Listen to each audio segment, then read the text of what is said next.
The most important thing about cybersecurity, as opposed to almost any other industry that I know, there are very few barriers to entry. So if I want to be a doctor, then I need to go to school for about 10 years. If I want to start doing cyber, you could actually start possibly doing that in high school. So you could start a career, you could go to a community college, get a 2-year degree. I've seen all these things happen. These aren't just speculations. Welcome to the UMGC podcast, Unstoppable Stories, with your host, Lauren Cardillo. Today, I'm joined by Jesse Varsalone. You are a well-known cyber guru. You are a coach of a very well-known cyber team here in Maryland, and you're a member of the UMGC faculty and an author.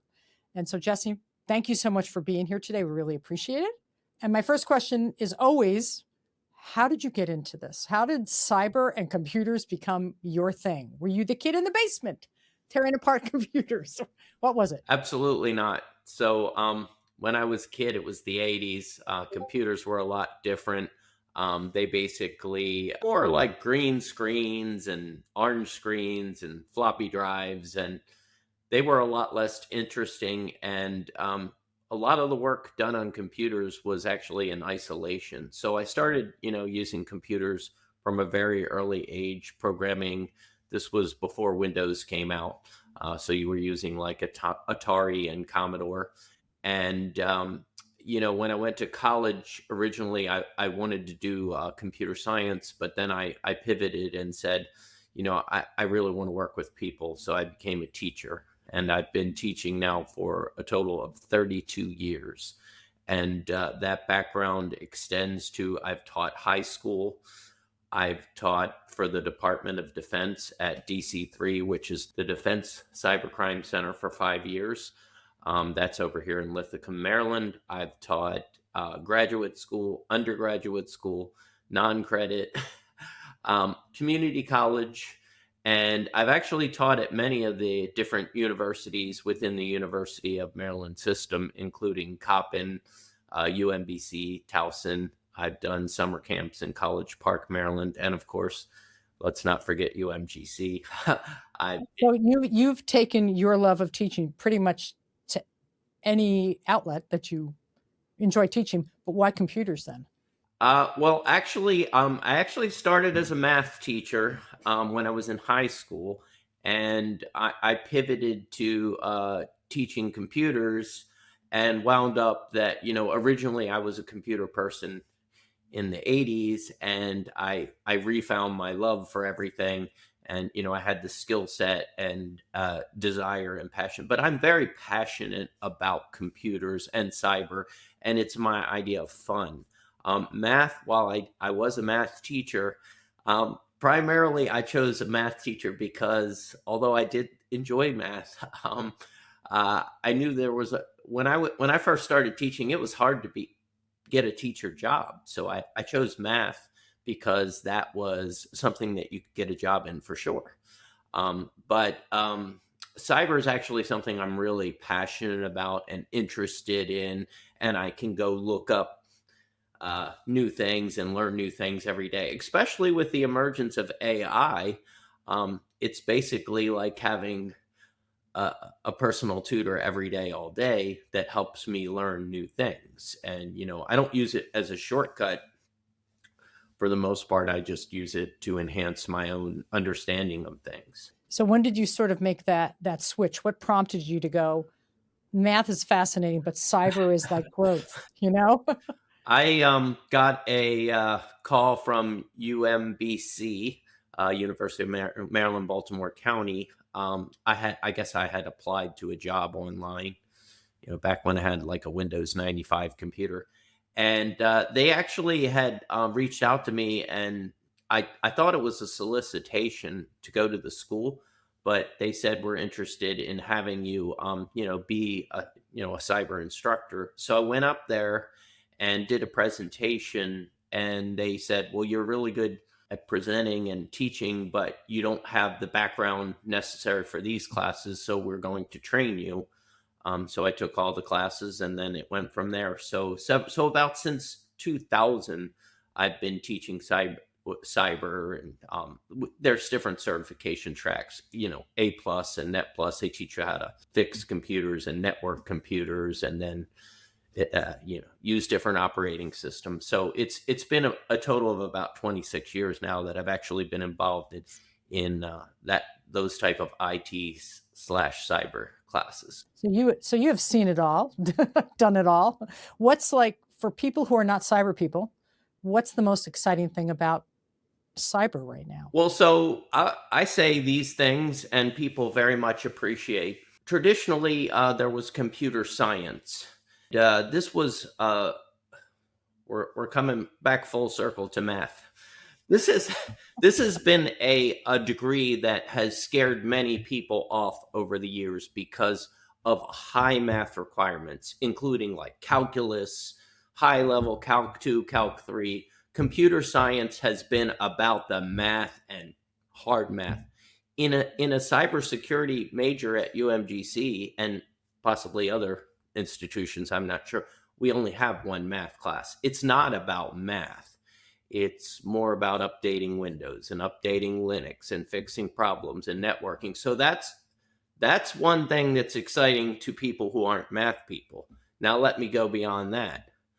The most important thing about cybersecurity, as opposed to almost any other industry that I know, and whether this is exciting, there are very few barriers to entry. So if I want to be a doctor, then I need to go to school for about 10 years, or a lawyer. If I want to start doing cyber, you could actually start possibly doing that in high school. So you could start a career. You could go to a community college, get a 2-year degree. I've seen all these things happen. These aren't just speculations. I've seen people in high school have jobs who study it and do it a lot. I've seen people get jobs with an associate from a community college, or even a 4-year, or a grad degree. It varies, but the barriers to entry are low. You can go out and get a certification exam. You can take a couple classes at a community college. You can study cybersecurity in a high school program. So there's opportunities. You can be self-taught and learn it on your own. There's so many different avenues to get the information. Other career fields like nursing, very important. Even they have more. You have to have a certain certification level or education level. Cyber doesn't have that. And one final caveat on the cybersecurity discussion is, an interesting thing about cyber is, say you go to one of the top universities in the world, University of Maryland, and you meet a PhD in history or math, and you take those people and say you go with them to a high school. Those people are going to have so much more depth and knowledge than people in high school or community colleges about history or math, because they're a PhD, they've been studying, they've been researching. But in cyber, you might have somebody who's in high school that knows how to program a language, something like Go, program that someone with a PhD in computer science has never even used. So the high school student's actually the expert, and the PhD in computer science may have zero knowledge of that specific topic. So cyber really is vast. And it's like an equalizer almost. Yeah, it's so vast and deep that an expert in this may have never even tried this or used this. It sounds like you are describing your cyber team. Absolutely. So I can talk about that a lot. So our team, first of all, I'm very proud and honored to work with our team. Our team is made up of, it's a very diverse team, and we have students all over the world. We have students in Italy, Guam, Japan, England, Colorado, Chicago, Ohio, Maryland, Florida, everywhere, California. So that really makes us diverse, as far as, we have people all over in all types of life experience. We have people in every branch of the military. including Space Force, Coast Guard, every branch.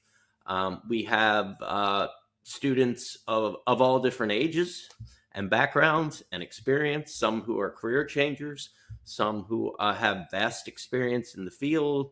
And that really makes us good. And that's one of the things that I like to tell people, because it often shocks them and surprises them, is some of the most successful cyber students that we've ever had on the cyber team did not come from a background in cybersecurity at all. One was a bartender. One was a bike manager for REI. That specific person I know got more certifications than anyone I ever met in the field. We've had people who are musicians, who are chefs, people who are in the Navy doing other non-related cyber tasks that pivoted to cyber. So just because someone doesn't have a background in cyber, once again, that's a lot different than other careers, right? Other careers, people tend to be kind of lifers, or they've been doing it for 20 years or something like that. The one gentleman who was a bartender, he had to pivot during COVID. He got his grad for us, and now he works for Fort Meade at the National Security Agency. And he is actually one of our best competitors when he has the time anymore to do when that. he's available, right? So did you start the team, or was it already there? And I know it was called the Padawans at that point, right? Right. So that's a great question. No, the team was not started by me. It was actually a student. I believe his name was Chris Cool, and Dr. Baskar, who has been with the university for, I think, about 30 years. And Jeff Chaputra was another person that initially started. I was involved from an early point because I was interested in doing some of that. So before I came on full time, I was an adjunct starting in 2011, and I became a full-time employee at 2015. And that's when I took over the team. So why were you the Padawans? In Star Wars, that was, that's basically training to become a Jedi. Disney bought Star Wars from George Lucas for $4 billion. And after that, they requested that because we were getting some press from our successes, that we no longer use the name. So you actually got a letter from Disney saying you need to change your name? I believe it was a cease and desist email. But anyway, we changed to Shells for a few reasons. One, Shells is in the public domain, so we won't receive any emails about that. Shells has different applications, but it's very also specific to computers. There's all types of shells. There's power shells, there's bash shells, bind shells, reverse shells, and secure shells. But the other thing is, turtles have shells, and we have other sister universities with a animal that has a shell. So we kind of thought it all fit perfectly together. I wanted to come up with a name that we would not get in any trouble for using, as well as a something that we could use different angles on that specific name. So we can really pivot with that name well, because we can have 5 different shell teams. Sometimes we have 5 or more teams competing in a single competition. So and for those of us non-techie, you just listed like 5 shells. What does that mean in like computers? Well, I mean, there's different, basically it's an interface that you can interact with the keyboard to type in commands, and they have those in Windows and Linux. And so those are as well as other operating systems. So that those are the primary interfaces that we do our communication with. That's one type of shell. So. Got it. Okay. So you're being a little modest. Your team, has won some major competitions, has done well nationally, internationally. And like you said, not always the most, what's the word I'm looking for? People you would expect to be on the team. They were from all different diverse backgrounds. So you as a coach and a teammate, how do you get the best out of them? How do you end up winning these competitions? How does that make you feel? Well, yeah, we don't always win everything. We don't always place, but we do often. And it's a different experience. So I did describe that I was initially a high school teacher, and I was also a high school coach. So I did coach wrestling and swimming and football back in the day. And it's coaching a cyber team is a lot different because sometimes the coach isn't even allowed in the building. Sometimes, like this past Friday when I met, that was the first time I actually got to ever meet some of the people on the team because we're an online institution, and so we all met up in Virginia, and that was the first time that some of them actually got to meet me face to face. So it's a lot different than other types of coaching. There are some things like I have to coordinate, call everybody, make sure everybody's ready for the next day, do things. One thing that I'll do a lot that might not be similar to other coaches is I'll do a lot of recommendations for careers, or they'll ask me, hey, can I use you in a background investigation for clearance or something like that. So I'm doing a lot of helping them towards their career. That is the main goal. And I actually have a saying that I made up, and that's, we're actually the team where everyone goes pro, because we actually, our students are getting jobs and they're going out there, and that is becoming pro for them. And we have people that stay connected with us that have been on the team for more than 10 years. When they're alumni, they stay connected. We have different rules for who can compete. Sometimes alumni can compete.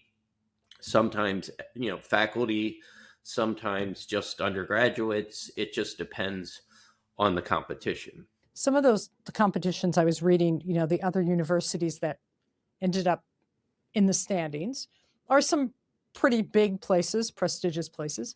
How does that make you feel when your team really reflects UMGC as adult learners? How does that make you, sort of feel when that happens when you beat them? Yeah, well, in some ways we have an advantage over many universities because our students are working in the field, or they're experienced, they have backgrounds, they do this for a living, as opposed to someone who's, straight out of high school in a college. Where we are at and also, one of the other things that I tell people a lot is during COVID, we actually, we grew.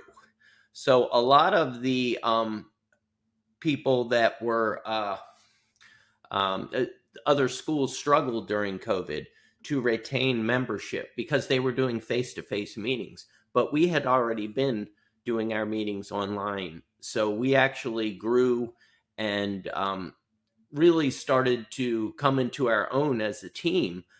We started to build our membership during COVID. Other schools have still not recovered from COVID.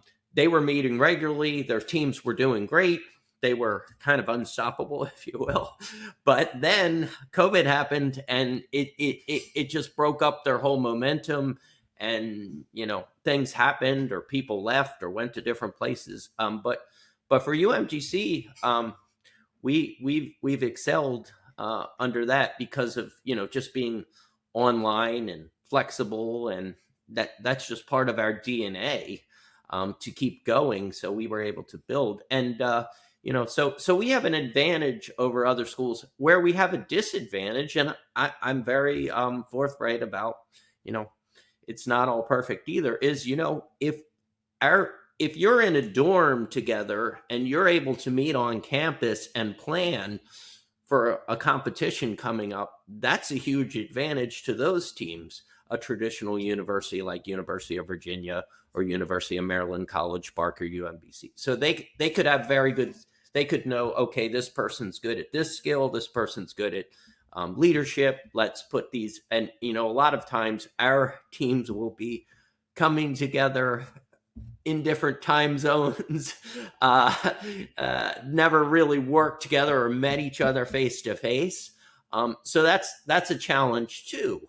So our advantages, we have advantages, and we have disadvantages. And our advantage over them would be, having more people who worked in the field and have experience and know some of the tools. Their advantages might be their ability to collaborate more effectively in a face-to-face traditional university.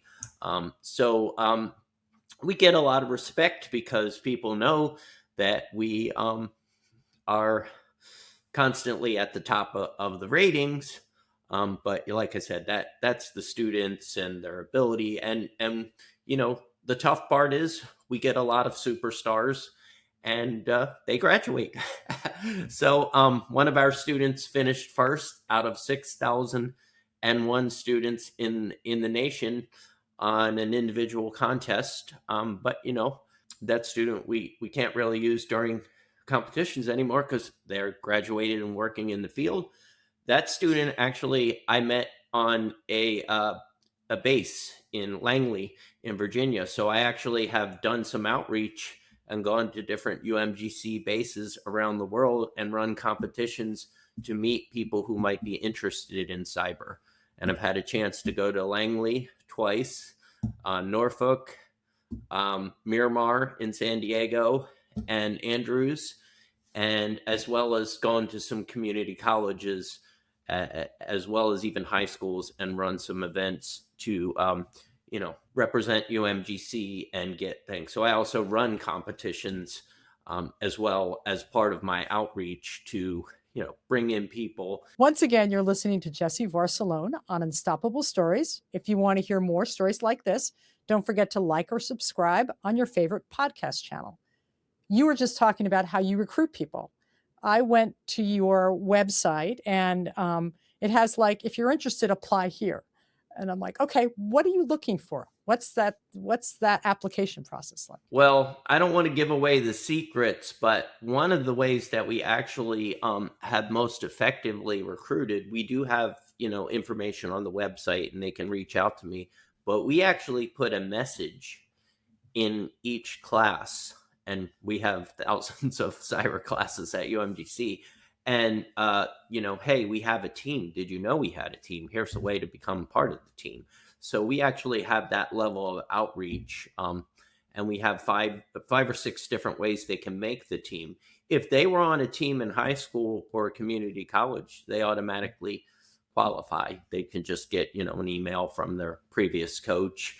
We have a little tryout process. We have different IT certifications that if they already possess, they would automatically qualify. And we also allow people in certain job roles. So for example, if they're on a cyber protection team for the Army, Navy, Air Force, Marine, Space Force, or the Coast Guard already, then they're already doing what we're doing for a living. So that's an automatic qualification. So those are some of the ways that we get people on the team.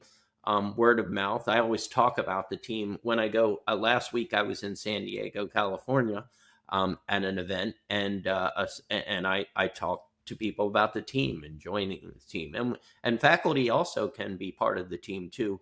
Faculty are not required to do any type of tryout; they automatically qualify. So for you, which do you like better, being the teammate or the coach? So I prefer to compete if I can. That's always fun. You always learn new things. You become experienced in the types of questions they ask. I also write my own competitions, so I'm very familiar with, how to write questions and how to answer and what they might be looking for. But some of the competitions are it depends on the categories. We have a large variety of categories within cyber, and some of us are strong at, and some of us are weak at. So we always try to, look at things so we can improve our entire overall skill set to make it more well-rounded. So for those of us who have never been to a competition or been online for one, explain to me what happens. So lots of different things. I mean, some of them are actually online. So we'll just, some of them are team based and some of them are individual based. Typically, it's a team based. A team might be four people and there's a scoreboard. And basically, the different teams, as they answer more questions, move up in the rankings. And, so if I'm the coach, typically I will be watching the scoreboard throughout the day. If I'm competing, I will probably look at this scoreboard every once in a while because you're focused on answering questions and stuff like that. So you're presented with either something that has issues and somebody could get into, and how would you solve that? Or are you presented with how would you protect some system? Like, what are the scenarios? All of the above. So some of the competitions are just basically what's called capture the flags, where you answer questions about cryptography or forensics or reverse engineering. There are blue team competitions where you have systems and you have to secure them from live hackers. We do a couple of those every year. And then there's red team competitions where you have to be the hackers and get into the systems and do all those types of things. So all these different things. And these are great experiences for students to get prepared for the workplace. And it's a really exciting thing. And it excites them about the field. And, a lot of times recruiters will show up at these events because they know that people who are interested in doing this for fun outside class are very highly motivated and may be great candidates to work for their companies. So we get a lot of that too. One time we were at a competition at University of Maryland College Park, and they offered a job to all the students on my team because they got one specific problem right that triggered some type of a job offer. And unfortunately, all the students fortunately, they already had jobs. So none of them had to accept. But nonetheless, those are, especially today, right now, with the job market a little bit, a little rougher at the moment. It hasn't been that way really in cyber in a while. Those are great opportunities for students to network and talk with employers. And even if you're not looking, it always helps to talk and see what's out there and what you might be interested in later, or what you might pivot to.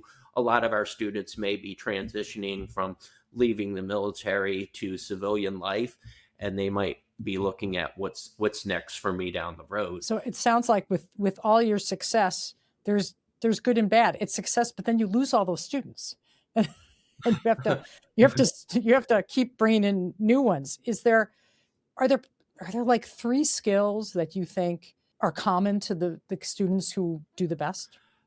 So it helps if you can work independently and know how to solve problems and approach problems. So that's a very help, not just for being on the team, but for working in the field.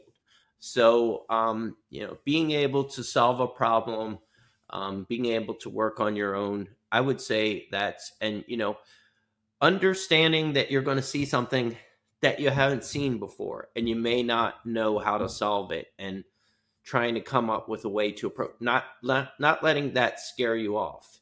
And speaking of that, that leads perfect into the next thing. Almost every student that starts on the team says, I don't belong here. I'm not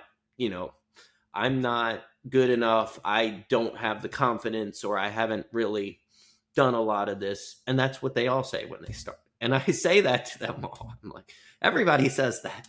And then they do great. You'll be fine. You made it here already. Now let's run with it. And some people run with it.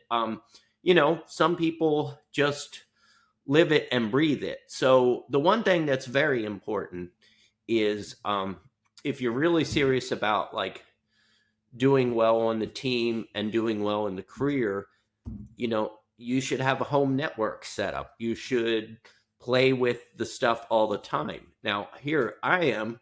I've used Linux for 26 years and I still use it every day. I've used Windows since 1994. I still use it every day and practice every day. So I don't just say people should do this or students should do this. I actually live it myself. So I set an example. But yeah, you really have to, play with it and be passionate about the various technologies. You might find something like you got a garage door and it connects to the internet and you want to set it up and secure it. That might be your idea of fun on a Friday night. It's just that's the thing, is you don't have to be great at math or anything. You just have to have a curiosity about technology. And if you go to high schools, you'll find people that know how to install apps for their parents, or set up their parents' routers, or hook up their PlayStation or Switch to the network, and open certain ports so they can play certain games on an Xbox. Those are the kind of people that really have a great potential to be cyber people.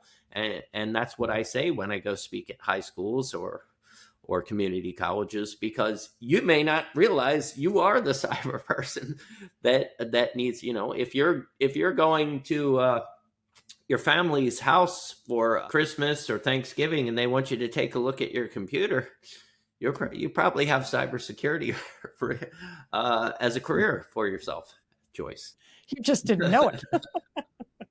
But it also sounds like for you, it's also fun. Like it's just not, looking at a computer screen, that you really enjoy it, and so should the students. Yeah, it is fun.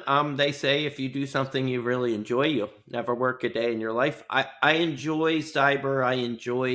I'm fascinated by, password cracking and security and breaking into systems and how that's done and how to find out what the hacker did.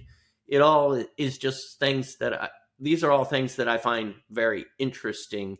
And, if you do find it interesting, you usually find yourself a lot more successful in the career. Some people are in the career field because some of the jobs can be quite lucrative if you have enough certifications and experience. But if you really enjoy it, and most of the people doing competitions and stuff, a lot of it is, they enjoy doing that. They enjoy learning. They enjoy the challenges. They enjoy seeing the unknown. And it's a lot of fun. That's, to me, it's all part of the cybersecurity team and the cybersecurity career. They're one and one to me. Your team recently, the Shells, recently took on a competition with the Association of Old Crows. Tell us how that went. What happened? So that was a face-to-face competition. So that means you had to show up there, and it was in Aberdeen. So we had one current student and 2 alumni, and we competed. And not only did we beat all the other university teams that competed, we also beat all the professional teams as well. But once again, that goes back to, one of the alumni that I brought, he's working in the field up there. So, we have some of the best cyber people that I've ever met that have gone through UMGC. Some of them have been on the team and they like to compete. And this particular student enjoys competing. And when I asked them to come, he actually drove quite a distance from Pennsylvania. But that was fun to beat both of them. That was extra recognition. And then actually we wound up being in another competition. And I believe that was early February, where it was 4 of us, and we beat all the professional teams, and we were the only one to finish with a perfect score, and that was the CrowdStrike competition for WWT, and that's Worldwide Technology. And we finished with a perfect score, and we finished the competition like an hour and a half or 2 hours early.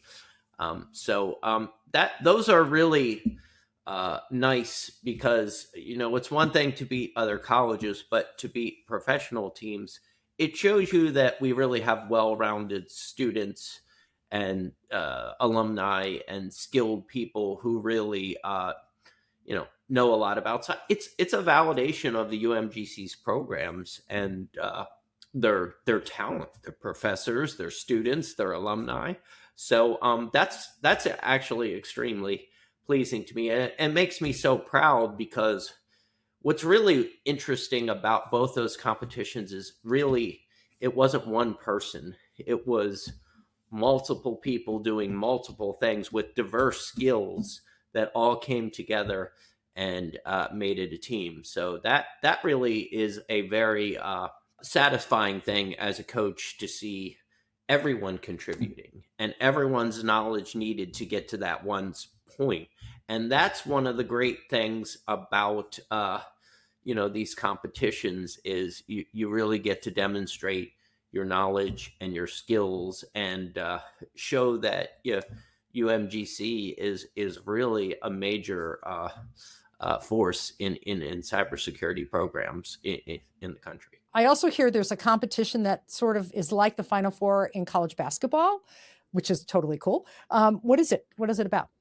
It's called Hack the Madness, and there's 64 teams, through college teams throughout the United States. And UMGC was the first one was last March, so they ran it in March too, when March Madness typically happens. And actually, UMGC, we finished first in our region, which means that put us in the Final Four. So we beat a number of teams. We got through the round of 64, 32, 16, and Elite Eight, and made it all the way to the Final Four. We actually we competed against UMBC.